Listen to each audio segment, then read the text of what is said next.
بسم الله الرحمن الرحيم الحمد لله والصلاة والسلام على رسول الله ما بعد. Cheikh Al-Fawzan hafidhahullah ta'ala aborde à présent les conditions de validité de Salat al-Jumu'ah. Il nous parle tout d'abord de l'entrée du temps. La prière du vendredi étant une prière obligatoire, l'entrée de son temps est donc une condition. Elle n'est donc pas valable avant son temps, ni après celui-ci d'ailleurs. Conformément à la parole d'Allah qui a pour sens, la prière demeure pour les croyants une prescription à des temps déterminés. Et donc, accomplir Salat al-Jumu'ah après le zénith est préférable et plus prudent, parce que c'est le temps durant lequel le prophète sallallahu alayhi wa sallam priait le plus souvent. Quant au fait de l'accomplir avant le zénith, eh bien la question fait l'objet d'une divergence entre les ulama. En revanche, son temps de fin correspond sans divergence au temps de la prière de Al-Asr. Deuxièmement, Cheikh Al-Fawzan hafidhahullah nous parle de la résidence, qui est également une condition.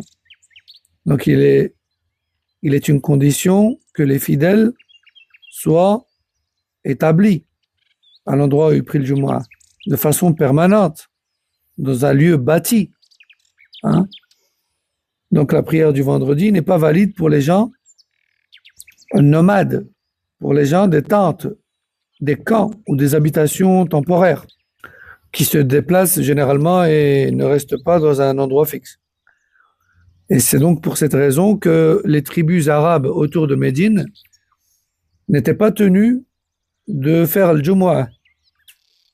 Troisièmement, Cheikh Al-Fawzan hafidhahullah nous dit celui qui rattrape une rak'a du vendredi avec l'imam, eh bien il a bien accompli la prière du vendredi, conformément au hadith rapporté par Abu Huraira, chez le Bayhaqi et d'autres, dans lequel le prophète sallallahu alayhi wa sallam a dit celui qui atteint au moins une rak'a avec l'imam a atteint la prière.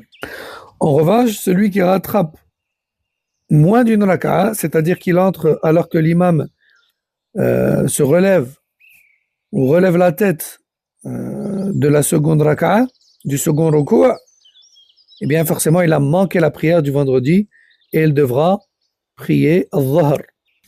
C'est-à-dire que lorsque l'imam salue, lui devra se lever et accomplir 4 rak'at. Cheikh Al-Fawzan nous dit aussi, et parmi les conditions de validité de la prière du vendredi, figure le fait qu'elle soit précédée de 2 sermons, khutbatay al-Jumu'ah, conformément à la pratique du prophète sallallahu alayhi wa sallam, comme le rapporte Abdullah ibn Umar, qu'Allah l'agrée. Il a dit, le prophète sallallahu alayhi wa sallam prononçait 2 sermons debout, et il s'asseyait entre les deux, rapporté par le Bukhari et Muslim.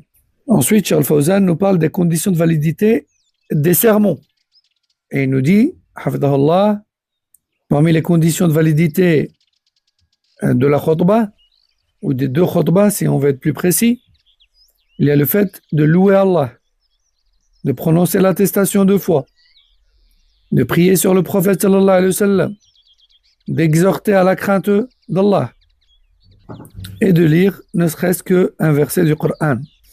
Contrairement à ce que l'on observe chez certains prêcheurs contemporains, dont les sermons sont parfois dépourvus de toutes ces conditions-là, ou d'une majeure partie. D'ailleurs, Ibn al-Qayyim rahimahullah a dit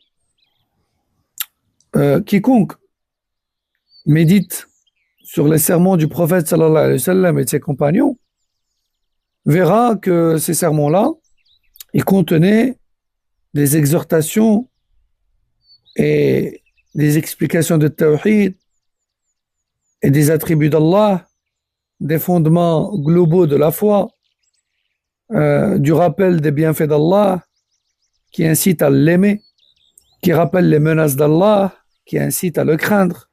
Ils rappelaient la grandeur d'Allah, ses noms, ses attributs.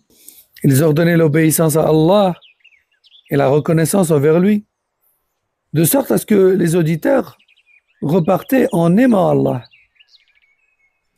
Puis avec le temps, l'engagement s'est affaibli, la lumière de la prophétie s'est estompée, et les lois et les prescriptions sont devenues de simples formes, vidées de leur réalité et de leur objectif. Et on a alors remplacé ce qui devait être préservé par ce qui ne le devait pas.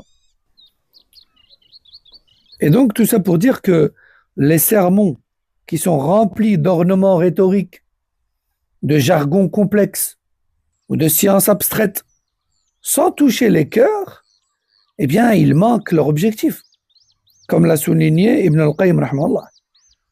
Et cela s'est accentué avec le temps, jusqu'à ce que beaucoup de sermons deviennent chargés de paroles, mais pauvres en bénéfices. هذا والله أعلم صلى الله وسلم على نبينا محمد وعلى آله وصحبه